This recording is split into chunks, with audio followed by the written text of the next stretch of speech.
ایران نے آخر اپنے سابقہ اتحادی پر حملہ کیوں کیا ہے، اس کا مقصد کیا ہے؟ اور زنیرہ آپ سے یہ جاننا چاہوں گی، یہ جو حملہ کیا گیا ہے یہ صرف ڈرانے کی کوشش ہے یا کیا مقصد ہے اس کے پیچھے؟ یا اپنا ایک انہوں نے بدلہ لیا ہے جو کونسل خانے پہ حملہ کیا تھا اسرائیل نے؟ دیکھیے، جو فیکٹس اینڈ فگرز ہیں اور جو بیانات آتے رہے ہیں، اگر آپ ان کو دیکھیں تو ایسے لگتا ہے جیسے بڑا سکرپٹڈ ہے سب کچھ. ایک تو ایران نے اپنا ٹائم لیا، اس نے کہا کہ میں اٹیک کروں گا، کیلیبریٹڈ یعنی کہ بالکل پریسائز اٹیک کروں گا، اور اس نے اعلان کر دیا تھا. اب اس اعلان کے بعد 48 آورز کا جو ہائی الرٹ پریزیڈنٹ بائیڈن نے اناؤنس کیا، انہوں نے کہا یہ امیمنٹ ہے، کہ مطلب ہمیں کنفرم پتہ ہے کہ ایران نے اٹیک کرنا ہے.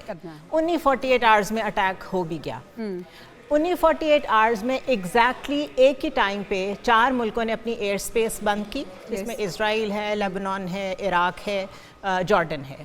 اور اس کے بعد اگلے دن ایک ہی ٹائم پہ ایئر سپیس کھول بھی دی. اسی طرح ایران نے اٹیک کرنے کے بعد یو این میں جو ان کا مشن ہے وہاں جا کے بتایا کہ ناؤ دا اٹیک از کنکلوڈڈ. تو یہ کس جنگ میں ہوتا ہے کہ آپ اناؤنس کر کے اٹیک کریں اور پھر کنکلوژن کا بھی بتائیں یو این جیسے پلیٹ فارم پہ.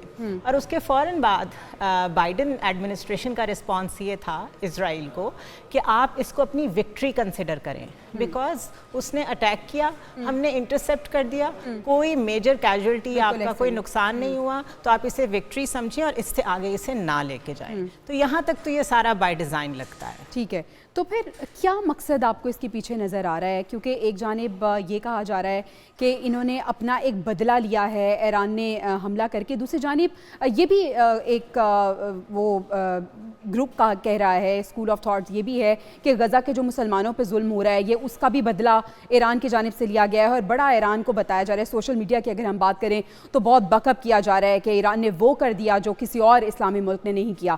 تو آپ ریلیٹ کر رہی ہیں اس کو اس طرف بھی؟ دیکھیے، جذبات تو اپنی جگہ لوگوں کے، لیکن ایران نے یہ کہا ہے کہ ہم نے بہت رسپانسبل وے میں ریٹیلیٹ کیا ہے، کیونکہ ہم نہیں چاہتے کہ توجہ غزہ کے لوگوں اور اس سارے اصل کانفلکٹ سے ہٹ کے کسی اور طرف چلی جائے. کیونکہ بظاہر یہ لگ رہا ہے کہ یو ایس کو بھی ریئلائزیشن ہوئی ہے کہ ابھی تک ہم سب میڈیا میں اس کو کہہ رہے تھے حماس اور Israel conflict. Exactly. This is becoming U S and Iran conflict. اس لیے آپ دیکھیں کہ یو ایس نے بھی تھوڑا سا بیک سٹیپ لیا ہے.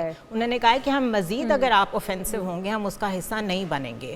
تو ایک جنگ جاری ہے جس میں اسرائیل کی کوشش ہے کہ ایران کے خلاف سارا ویسٹ اکٹھا ہو جائے اور لڑائی کرے، تاکہ جو غزہ میں وہ کرنا چاہتا ہے وہ کمپلیٹلی مزید کر سکے. لیکن دنیا کو اس کی ریئلائزیشن ہے کہ توجہ غزہ سے نہیں ہٹنی چاہیے. زنیرہ یہ بھی بتائے گا کہ حماس کی جانب سے جب حملہ کیا گیا تھا اسرائیل پہ تو اس کا ہم نے دیکھا کہ فوری ایک ہمیں جوابی رد عمل بھی نظر آیا، لیکن ابھی بڑا پیشنس دکھایا جا رہا ہے اسرائیل کی جانب سے.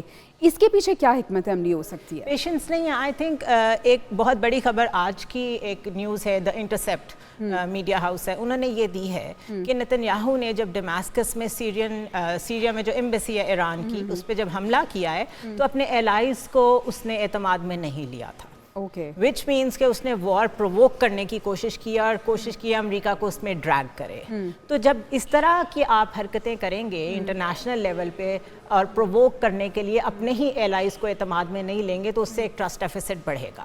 تو اب رسپانسز میٹر کریں گے کہ یو ایس کی طرف سے اس کے بعد کیا رسپانس آتا ہے.